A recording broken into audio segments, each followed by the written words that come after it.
네, 오늘 열왕기상 12장의 사건은 바로 솔로몬이 죽고 나서 그 뒤에 왕을 이었던 르호보암에 대한 이야기입니다. 르호보암이 실은 솔로몬이 거의 타락할 시대 때 이 르호보암이 살았기 때문에 거의 자녀 교육을 제대로 하지 못했습니다. 그래서 르호보암은 어머니가 암몬 여인이었거든요. 이방 여인이었죠. 근데 뭐라고 적혀 있냐면 어머니가 죄를 짓는 것을 긍정적으로 생각했대요. 그러니까 죄 짓는 그런 나쁜 행동에 대해서 별로 거부감을 가지지 않고 행동했던 거예요. 이방 여인이었기 때문에 그랬던 것 같아요. 근데 그 영향을 누가 받았냐면 르호보암이 받았대요. 근데 르호보암이 신앙적으로 한때는 열심히 하려고 했다가 그런 어머니의 영향을 받으면서 어떤 사람이 되었냐면 우유부단하고 그리고 솔로몬이 가졌던 지혜는 가지지 않고 그냥 혈통만 가진 그런 사람이 되었다고 얘기합니다. 그런데 그 르호보암이 왕이 되었어요. 근데 르호보암이 왕이 되었는데 어디에서 지금 백성들을 모으고 있냐면은 12장 1절에 세겜으로 갔다라고 기록되어 있습니다. 세겜이란 땅은 굉장히 성경적으로 중요한 위치였습니다. 왜 그랬냐면 출애굽 당시 도착했을 때 여호수아가 정말 마지막 회의했던 장소가 이 세겜이란 땅이었고, 또한 세겜은 또 어떤 곳이었냐면 야곱의 우물이 있었던 곳이었습니다. 그런 중요한 역사적인 위치가 있었기 때문에 실은 이 르호보암은 이 북쪽 지역이었거든요. 다시 말하면은 지금 르호보암은 어떠한 이 북쪽에 있는 이스라엘 백성들, 다른 민족들을 뭔가 이렇게 설득하거나 어떤 이야기하기 위해서 특별히 세겜을 선택했다는 것을 알 수 있습니다. 근데 이 부분에 대해서 뭐라고 생각하고 있었냐면 이미 11장과 우리가 10장에 바라봤을 때 르호보암 전에 누가 솔로몬에게 반역을 일으키려고 했냐면은 여로보암이었습니다. 이 영향이 여로보암이 실은 맞는 말을 하긴 했거든요. 왜냐하면 솔로몬이 이 죄악에 빠지고 타락한 어떻게 타락이 아니에요. 이방신을 숭배하는 공주들과 결혼을 하면서 뭐가 있었냐면은 타락했거든요. 솔로몬이요. 그래서 무엇했냐면 세금을 많이 걷고 노동을 착취했기 때문에 이 여로보암이 그것을 막 백성들에게 막 전하면서 마음이 누구에게 많이 쏠리고 있었냐면 여로보암에게 쏠리고 있었어요. 그래서 르호보암이 이 백성들을 다 하나로 모집시켜서 결속시키기 위해서, 특별히 북쪽 이스라엘 사람들을 결속시키기 위해서 세겜이라는 땅에 사람들을 모으게 합니다.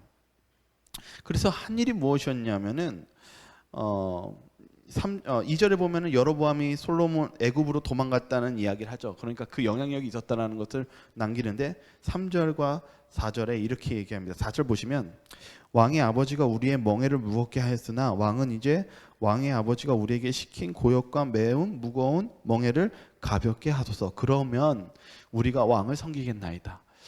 이들이 원했던 것이 무엇이었습니까? 백성들이요. 그동안의 잘못된 고역과 세금에 대해서, 고통당하는 것에 대해서 우리에게 풀어주시면 우리가 무엇하겠다고 얘기합니까? 왕을 섬기겠나이다.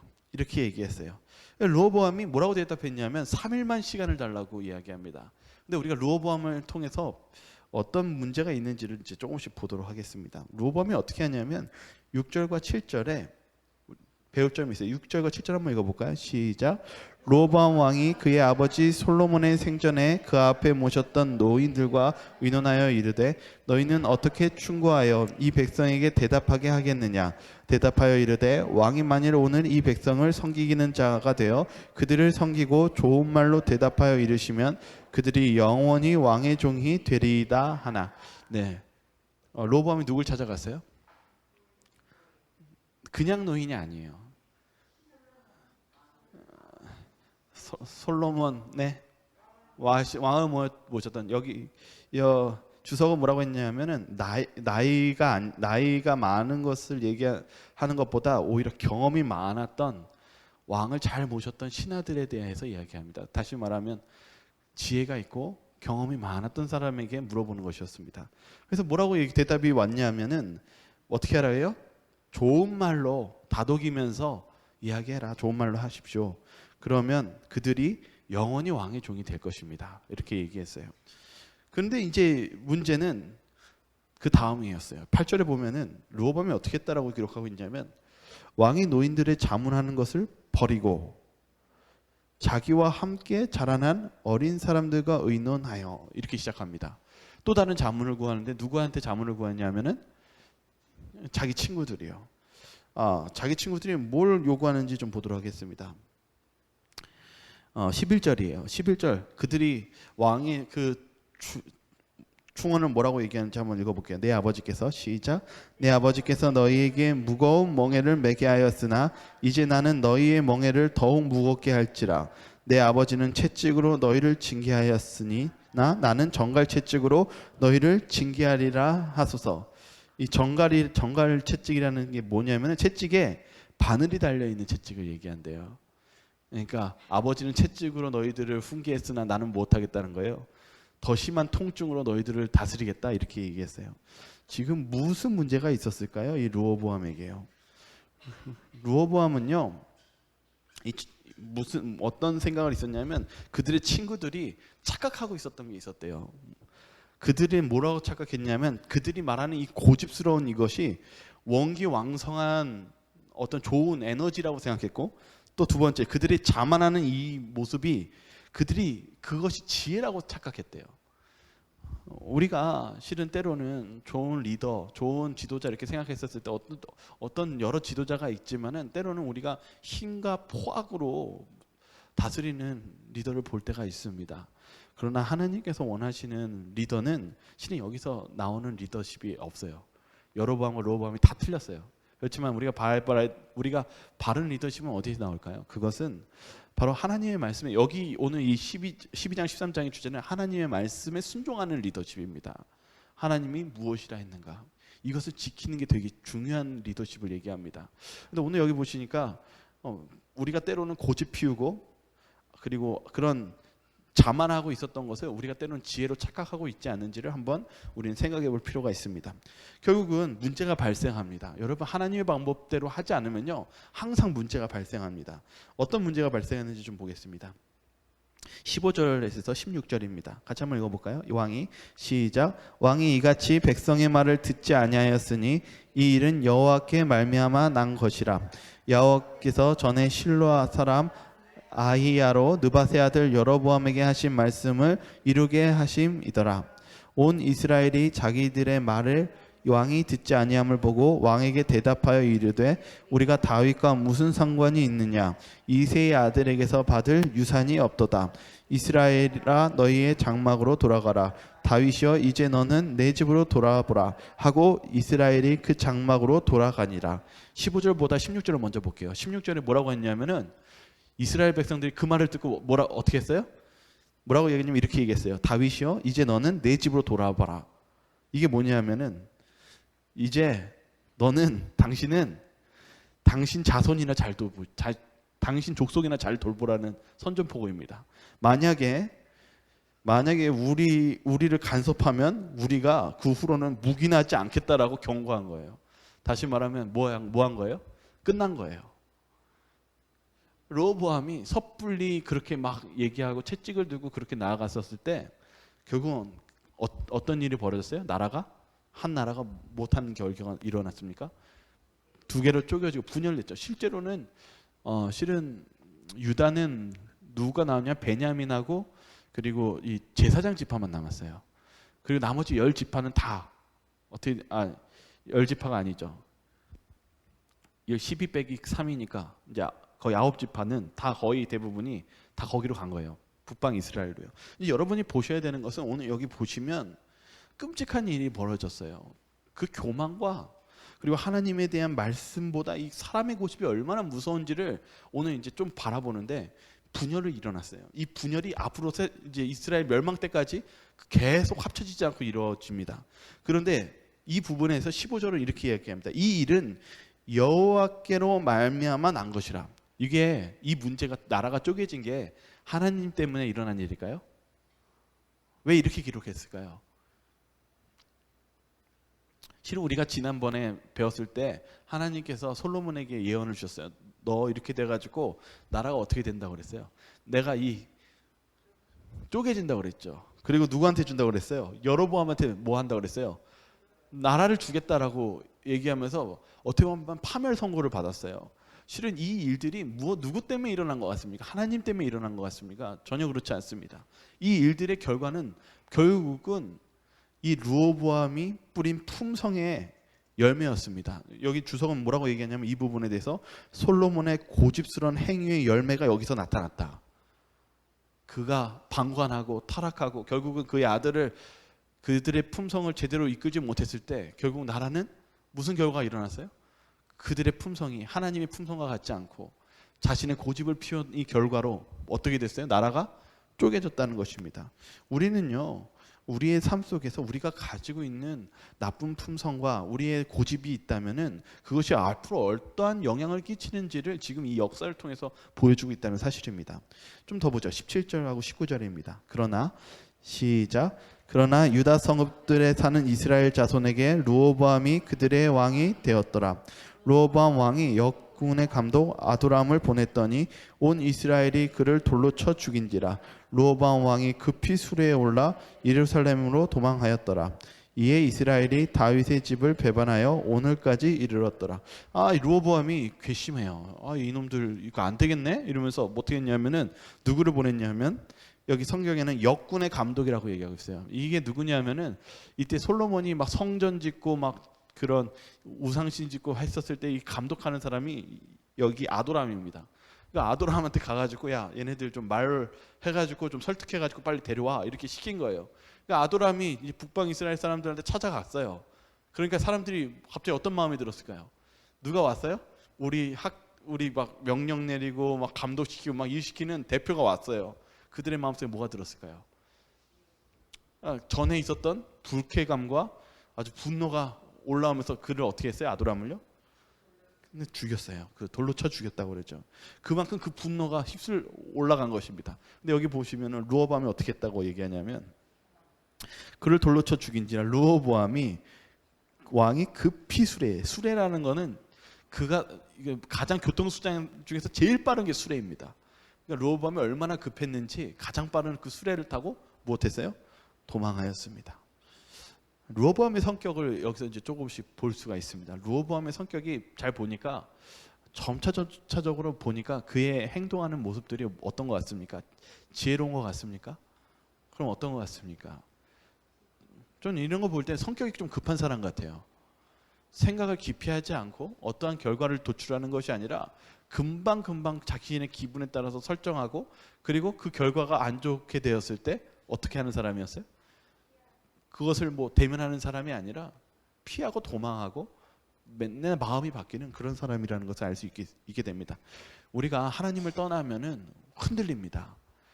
우리가 하나님을 떠나고 우리의 고집을 피우면 우리의 고집이 완전한 것 같지만 그땐 강한 것 같지만 전혀 정답이 없는 정말 빵점짜리 점수 시험지와 같은 그런 결과를 보게 된다는 사실입니다. 그러한 가운데서 결국은 이스라엘 백성들은 르호보암을 버렸습니다. 20절에 보면은 이렇게 적혀 있습니다. 온 이스라엘이 여로보암이 돌아왔다 함을 듣고 사람을 보내 그를 공회로 청하여 온 이스라엘의 왕으로 삼았으니. 여로보암이 준비하고 있었어요. 여로보암은 이미 이 상황을 알고 못할 길을 준비해서 애굽에 도망가고 있었지만 그가 왕이 될 준비를 하고 있었고 북방 이스라엘을 사람들과 이미 내통하고 있었어요. 결국은 그가 왕이 되었습니다. 그런데 이제 문제는 계속 발생합니다. 21절 르호보암이 그가 포기할까요? 그렇지 않습니다. 21절과 23절 한번 읽어보겠습니다. 르호보암이 같이 읽겠습니다. 시작. 르호보암이 예루살렘에 이르러 유다 온 족속과 베냐민 지파를 모으니 택한 용사가 18만 명이라. 이스라엘 족속과 싸워 나라를 회복하여 솔로몬의 아들 르호보암에게 돌리려 하더니 하나님의 말씀이 하나님의 사람 스바야에게 임하여 이르시되 솔로몬의 아들 유다 왕 르호보암과 유다와 베냐민 온 족속과 또 그 남은 백성에게 말하여 이르기를 여호와의 말씀이 너희는 올라가지 말라. 너희 형제 이스라엘 자손과 싸우지 말고 각기 집으로 돌아가라. 이 일이 나로 말미암아 난 것이라 하셨다 하라 하신지라. 그들이 여호와의 말씀을 듣고 그 말씀을 따라 돌아갔더라. 여기 르호보암이 어떻게 하려고 그랬대요? 사람을 모았대요. 몇 명을 모았냐 하면은 18만 명을 모았어요. 지금 르호보암이 무엇 하려고 한 것입니까? 도망가가지고 집에 와가지고 어떻게 했어요? 얘네들 안 되겠대. 그러면서 18만 명을 모아서 못했어요? 지금 전쟁하려고 한 거예요. 우리는요 여기 보시면은 여기 북방 이스라엘과 지금 남방 유다가 이제 갈라져가지고 르호보암이 서로 못하는 게 있냐면은 누가 진짜 이스라엘 백성이냐 이 싸움을 하고 있어요. 여러분이 보셨을 때 이 둘 중에 누가 참 이스라엘 사람인 것 같습니까? 우리는 이런 착각에 빠질 때가 있습니다. 어떤 자가 참 하나님의 백성일까? 그러나 여기 이 르호보암이나 여로보암 이 둘 중에는 둘 다 하나님을 믿는 참 이스라엘 백성의 모습을 가진 자가 없었습니다. 하나님께서는 이 르호보암에게 여로보암에 있는 북방 이스라엘을 치라고 말씀하셨습니까? 아니요. 서로 죽이라고 하시지 않으시는 분입니다. 무엇이냐면 서로 하나가 되게 하시고 하나님의 말씀에 순종하기를 원하셨지만 이 두 사람은 그렇게 하지 않았다는 사실입니다. 우리가 오늘 이 사건에서 봐야 되는 것은 이 사건을 이후서부터 이스라엘에 있는 남방 유다와 북방 이스라엘은 끔찍한 몇백 년의 세월을 지나가게 됩니다. 특별히 300년이라는 긴 시간을 지나가게 됩니다. 우리 좀 더 보겠습니다. 그래서 저희가 어디까지 읽었냐면 25절 차례입니다. 25절에 보면은 여로보암이 왕이 되면서 한 일이 있었어요. 왕이 되면은 제일 먼저 하는 일이 무엇일까요? 물론 여러 가지 일들이 있습니다. 근데 여로보암이 가장 먼저 한 일을 우리 유심히 볼 필요가 있습니다. 뭐라고 했냐면 25절에 여로보암이 에브람 산지에 세겜을 건축하고 아까 모였던 그 북쪽에 있는 세겜 땅 그곳을 성전을 건축하고 한 일이 27절입니다. 한번 같이 한번 읽어볼까요? 27절, 28절. 시작. 만일 이 백성이 예루살렘에 있는 여호와의 성전에 제사를 드리고자 하여 올라가면 이 백성의 마음이 유다 왕 된 그들의 주 르호보암에게로 돌아가서 나를 죽이고 유다의 왕 르호보암에게 돌아가리로다 하고 이에 계획하고 두 금송아지를 만들고 무리에게 말하기를 너희가 다시는 예루살렘에 올라갈 것이 없도다. 이스라엘아 이는 너희를 애굽 땅에서 인도하여 올린 너희의 신들이라 하고. 이 르호보암이 제일 먼저 한 일이 무엇이었냐면은 성전을 짓는 것이었어요. 그것도 두 곳에나요. 왜 졌어요? 여기 속마음이 27절에 있어요. 만약에 이 이스라엘 백성들이 그 6월절의 절기 때 예루살렘에 가서 어떻게 해요? 이스라엘로 돌아가면 어떡하지? 자신이 왕이 됐는데 무엇을 느끼고 있었어요? 위기의식을 느꼈고 자기 자리에 대한 빼앗길 것에 대한 두려움을 느끼고 있었어요. 근데 문제는 여기 있습니다. 여로보암은 무엇을 두려워하고 무엇을 두려워하지 않았습니까? 자신의 자리가 빼앗길 것은 두려워했지만 무엇은 두려워하지 않았어요? 하나님을 두려워하지 않았어요. 우리가 오늘 우리의 삶 속에서도 이 세상을 두려워하는데 하나님을 두려워하지 않는 사람들이 정말 많이 있습니다.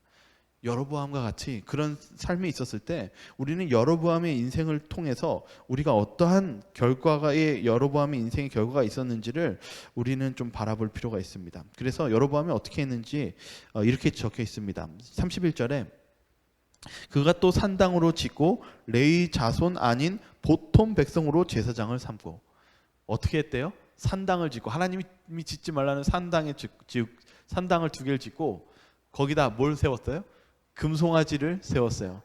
이거 혹시 어느 사건과 굉장히 비슷한 사건이 나오지 않습니까? 출애굽할 때 모세가 십계명 받으러 갔었을 때 누가 이 말을 했어요. 이는 너희를 애굽 땅에 인도하여 올린 너희의 신들이라. 이거 비슷한 말을 한 사람이 있었어요. 아론이었어요. 아론 제사장이요. 지금 누가 이 말을 똑같이 하고 있냐면은 여로보암이 이렇게 하고 있습니다. 여러분 보셨을 때 여로보암이 무슨 잘못을 하고 있는 것 같습니까? 여로보암은 하나님을 어떻게 했어요? 여로보암은 하나님 말을 거슬렸죠. 그 정도까지만 해도 좀 참을만 할 것 같아요. 여러분 아론이 무슨 실수를 한 건지 아십니까? 지금요? 출애굽했었을 때 우상신 할 때 치른 아론이 그걸 원한 건 아니었어요. 근데 백성들이 너무나 못했어요. 흥분하고 잘못하면 자기가 죽을 것 같아서 그냥 따라간 거예요. 그렇지만 그것도 큰 잘못이었어요. 지금 아론의 잘못과 지금 여로보암의 잘못을 보면 비슷한 점이 있어요. 뭐냐면 여로보암은 지금 무슨 문제를 했냐면 백성들을 죄를 지을 빌미를 만들어 버렸어요. 다시 말하면 북방 이스라엘을 하나님 없이 멸망의 길로 일으키는 패망의 길의 지름길을 지금 만들고 있었어요. 우리가 정말 큰 죄가 있으면 뭐냐면 내 자신이 잘못된 길로 가서 멸망받는 것도 큰 잘못이지만은 다른 사람까지 다 그 하나님의 구원의 길로 가지 못하게 하는 그 길이 얼마나 큰 죄인지를 우리는 깨달아 알 필요가 있습니다. 여로보암이 그 짓을 한 거예요. 우상 숭배를 만들고 하나님께 가야 될 그 예루살렘에 가지 못하게 하고, 심지어는 제사장을 누구로 뽑았어요? 레위 자손이 아닌 보통 백성을 제사장을 뽑았대요. 이것 때문에 제사장이 다 떠났어요. 레위 자손들이 여기서 떠납니다. 왜 레위 자손들이 떠났냐면은 여기 있던 사람들이 어떤 사람들이었냐면은 우상의 숭배에도 상관없는 사람. 생각해 보세요. 우리가 월급 이제 우리가 제사장을 뽑겠습니다 하고 북방 이스라엘이 여로보암에 선포할 때 어떤 걸 제시하겠습니까? 여기가 성전이라는 것을 인정해주고 저 소금송아지가 하나님이라는 걸 인정하고 이것을 예배해줄 사람을 제사장을 뽑겠습니다. 그럼 그 사람의 수준은 어떤 사람이 제사장이 될까요? 네? 수준이 낮죠. 이걸 다르게 표현하면 도덕적 표준이 떨어진 사람들이 제사장이 되었다, 이렇게 적혀 있어요. 도덕적 표준이 가장 낮은 사람들만 산당들과 마귀들과 그가 만든 송아지들을 섬기는 제사장 노릇을 하겠다고 했다. 그러니까 누가 제사장을 했어요? 도덕적 수준이 낮았던 아주 어떻게 보면은 정말 좋지 않은 사람들이. 근데 이것을 보면 자꾸 저는 뭐가 생각나면은 그 예전에 중세 시대 때의 카톨릭이 생각이 나고, 그리고 오늘날 봤을 때는 뭐 어떤 것들이 생각나냐면 점차적으로 하나님의 말씀을 자꾸 타협하는 그런 정신이 들어올 때 자꾸 이 말씀이 저는 생각이 나요. 우리가 하나님께서 지키라고 하는 어떤 계명들과 어떤 명령들이 있었을 때 우리가 실은 때로는 이런 생각을 할 필요가 있습니다. 하나님의 말씀을 있는 그대로 좀 받아들이고 순종하는 마음이 필요합니다. 그러나 우리가 자꾸 뭐 할 때가 있냐면 토를 달거나 이거는 이렇게 해도 된다라고 주장할 때가 있습니다. 제가 간혹가다 여러분은 아니지만은 제가 어떤 일도 있었냐면은 어떤 분이 저한테 이러더라고요. 아니 미국 교회에서는 돼지고기도 드시는 목사님 있어요. 그러면서 저한테 뭐라고 한 적이 있었어요. 근데 그게 무슨 상관입니까? 먹지 말라고 적혀 있는데 다른 목사님이 그걸 먹었다고 해서 그것을 먹어야 된다는 게 그게 무슨 상관입니까? 근데 우리가 신앙생활을 살다 보면은 우리가 알게 모르게 이 여로보암과 같이 그 틈을 자꾸 열면서 마치 하나님의 신앙이라고 했었을 때 무서운 결과가 떨어진다는 사실입니다. 이걸 봤을 때 하나님은 기뻐하실까요? 여러분은 어떻게 생각하십니까? 하나님께서 이런 모습을 보셨을 때 하나님은 어떻게 하시는 분이, 어떻게 하나님께서 하실 것이라고 생각하십니까? 여기 보시면 33절에 이렇게까지 적혀 있어요.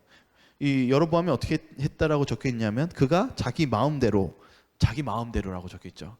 정한 달 곧 8째 달 15째 날로 이스라엘 자손을 위하여 절기를 정하고, 절기도 바꿔버렸어요.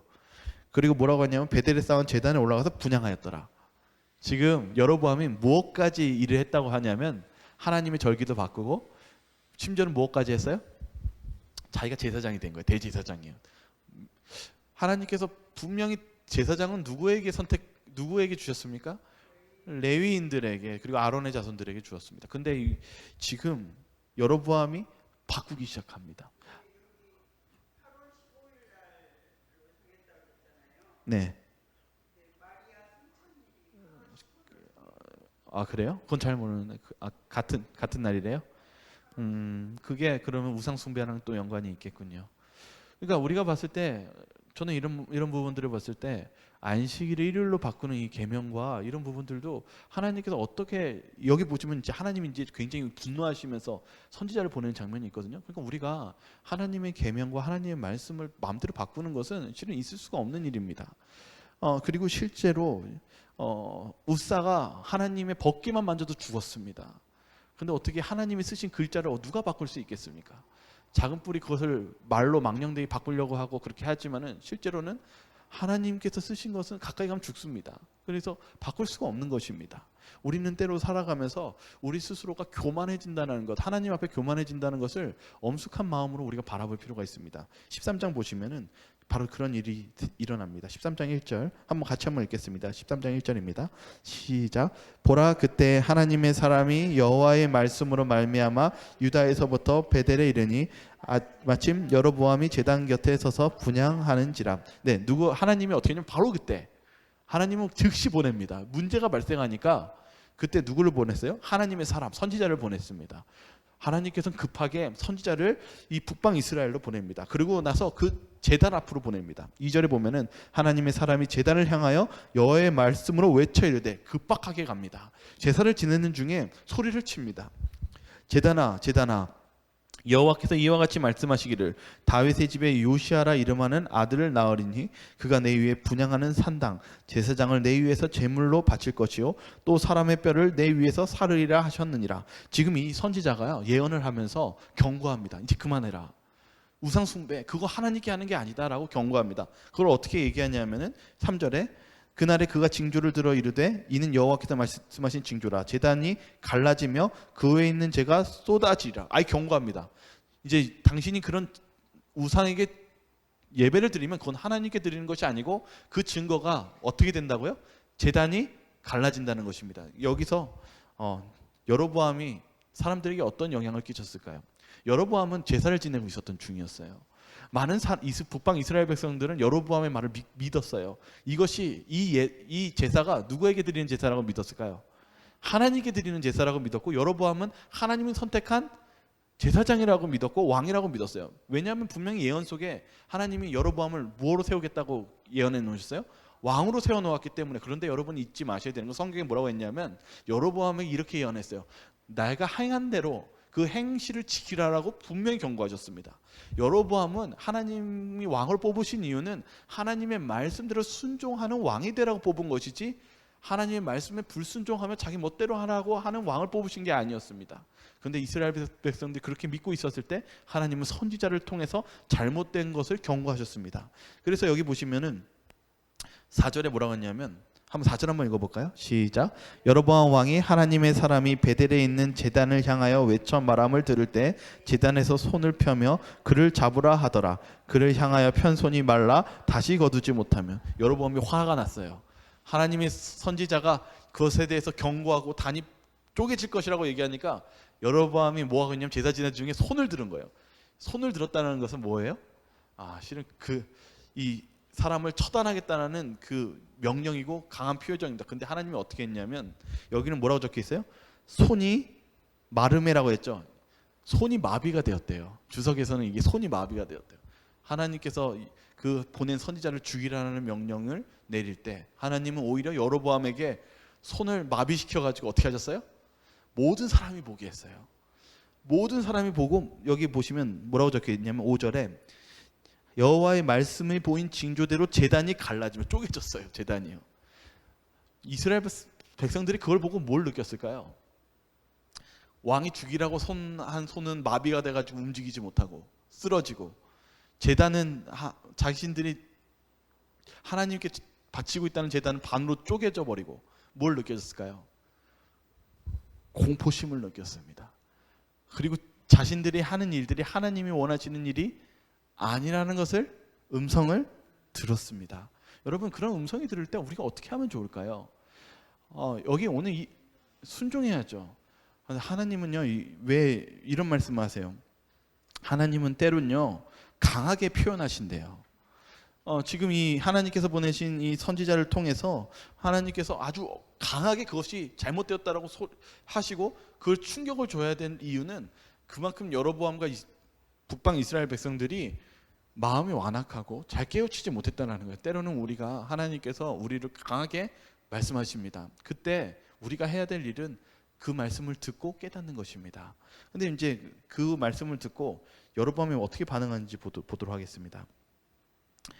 5절입니다. 5절이 아니죠.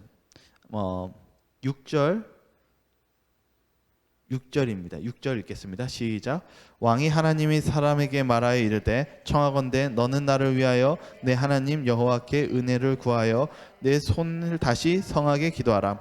하나님의 사람이 여호와께 은혜를 구하니 왕의 손이 다시 성하도록 전과 같이 된지라. 이 왕이 무엇을 느꼈을까요? 두려움을 느꼈습니다. 그리고 무엇했어요? 구해야 합니다. 내가 잘못했으니 날 좀 어떻게 해달라고요? 손을 다시 좀 낫게, 마비된 손을 낫게 해달라고요. 어쩌면 우리에게 필요한 것은 회개가 필요합니다. 왕은 회개하려고 왕은 마음이 겸비해졌지만은 우리가 봐야 되는 것은 그 후의 모습입니다. 하나님께서 그를 치료해 주시자 그가 이렇게 얘기합니다. 7절과 8절에 왕이 하나님 사람에게 이르되 나와 함께 집에 가서 쉬라. 내가 내게 예물을 지리라. 선물을 주겠대요. 왜 여로보암이 선물을 주려고 했는지에 대해서 뭐라고 얘기했냐면 그것은 계략이었대요. 만약에 백성들 앞에서 이 선지자가 돈이나 어떤 선물을 받으면은 백성들이 뭐라고 생각했냐면은 자신의 이 선지자가 이 재물을 통해서 타협을 본 것 같이 보일까봐 실은 이 여로보암은 그 계략을 썼다고 얘기합니다. 주석은요. 그런데 8절에 이렇게 대답해요. 하나님이 이미 이 일들을 미리 보신 것 같아요. 그래서 이렇게 얘기합니다. 하나님의 사람이 왕께 대답하되 왕께서 왕의 집 절반을 내게 준다 할지라도 나는 왕과 함께 들어가지도 아니하고 이곳에서 떡도 먹지 아니하고 물도 마시지 아니하리니. 이미 하나님이 뭐라고 하셨어요? 아무것도 받지 말고 뭐도 먹지 말라고요? 떡도 물도 마시지 말고 곧장 돌아오라고 말씀하셨습니다. 하나님께서는 하나님의 선지자에게 무엇이 안전한 길인지까지 다 알고 계셨어요. 그래서 이 선지자가 거절하고 돌아옵니다. 그런데 여러분이 아셔야 되는 것은 우리가 영적인 싸움 속에서 우리가 하나님의 말씀을 순종하고 나아가려고 할지라도 사단은 쉽게 포기할까요? 포기하지 않을까요? 사단은 쉽게 포기하지 않습니다. 사단이 얼마나 집요한지를 우리는 알아볼 필요가 있습니다. 성곽의 대쟁투는 정말 끊임없는 싸움입니다. 그리고 끊임없이 끈질긴 사단의 그런 공격 속에 있을 때는 우리가 제일 중요한 것은 어떻게 하면 승리하는 방법일까요? 하나님께 절대적으로 순종하는 것밖에는 우리의 승리하는 방법은 없습니다. 여기 11절에 바로 그때 누가 쫓아오냐 하면 베델의 한 늙은 선지자가 나타납니다. 여기 늙은 선지자라고 얘기합니다. 주석은 뭐라고 하냐면 거짓 선지자라고 얘기합니다. 이 늙은 선지자가 달려옵니다. 그러면서 자꾸 요청합니다. 우리 집에 가서 좀 이따 가시라고, 떡 좀 먹고 가시라고 이렇게 얘기합니다. 그러자 이 선지자가 뭐라고 얘기합니까? 17절입니다. 이는 여호와의 말씀이, 한번 같이 한번 읽어볼까요? 시작. 이는 여호와의 말씀이 내게 이르시기를 내가 거기서 떡도 먹지 말고 물도 마시지 말며 또 내가 오던 길로 되돌아가지도 말라 하셨음이로다. 선지자가 이렇게 얘기합니다. 분명히 하나님께서 먹지 말라라고 말씀하셨습니다. 그런데 18절에 뭐라고 이 거짓 선지자가 얘기하냐면 이렇게 얘기합니다. 나도 그대와 같은 선지자라. 뭐라고 얘기해요? 나도 너랑 같은 사람이야. 선지자야. 하나님이라는 그런 사람이야 라고 얘기합니다. 그러면서 이렇게 얘기합니다. 천사가 여호와의 말씀으로 내게 이르기를 그를 내 집으로 데려가 돌아가서 그에게 떡을 먹이고 물을 마시게 하라 하였느니라 하니 이는 그 사람을 속임이라. 이거 누가 한 걸까요? 실은 이 노인은 사단의 선지자였습니다. 그런데 뭐라고 얘기해요? 이 노인이? 나도 너와 같은 사람이다라고 얘기합니다. 우리는요, 때로는 우리의 삶 속에서 혼란이 있을 때가 있습니다. 분명히 나는 하나님의 뜻을 얘기하고 있고 그렇게 얘기하지만은 또 반대의 똑같은 일을 하는 입장에서 또 다른 이야기를 할 때가 있습니다. 우리가 이럴 때 어떻게 해야 될까요? 바로 이 부분에 대해서 뭐라고 얘기하냐면은 하나님은 절대로 다른 의견을 제시하지 않는다라고 얘기합니다. 우리가 하나님 어떤 우리의 충돌이 있는 어떤 문제, 신앙적인 문제가 있었을 때 우리가 정말 굽히지 말아야 될 것은 하나님의 말씀입니다. 이 선지자가 결국은 여기에 속아서 들어갑니다. 그때 하나님께서 뭐라고 말씀하시냐면 여기 22절입니다. 돌아와서 여호와가 너더러 떡도 먹지 말고 물도 마시지 말라 하신 곳에서 떡을 먹고 물을 마셨으니 내 시체가 내 조상들의 묘실에 들어가지 못하리라 하셨느니라. 이 거짓 선지자를 하나님이 아예 영을 내리셔가지고 이 거짓 선지자가 하나님의 말씀을 이 선지자에게 얘기했습니다. 뭐라고 했어요? 네가 그것에 순종하지 않았기 때문에 결국 네가 어떻게 된다고요? 죽게 되었다라고 예언합니다. 결국은 이 선지자가 이 돌아오는 길에 사자가 있는 앞에서 죽임을 당하고 그의 시신이 뜯겨서 죽임을 당합니다. 여러분, 우리가 알아봐야 되는 것은 왜 이 사건을 하나님께서 이렇게 나타내셨을까요? 실은 여기에 중대한 의미가 있습니다. 왜 하나님께서 이 선지자가 이 불순종함으로써 이 크나큰 시련을 당하는 것을 그대로 허락하셨냐면 여로보암 때문이었습니다. 여로보암의 마음속에 하나님의 말씀에 순종하는 마음이 없었습니다. 그가 여로보암이 계속 불순종하기 때문에 이 선지자가 불순종함을 통해서 나온 결과를 통해서 여로보암에게 강력하게 주는 마지막 메시지였습니다. 하나님께 순종하지 않게 된다면 결론적으로는 무엇이 된다는 것입니까?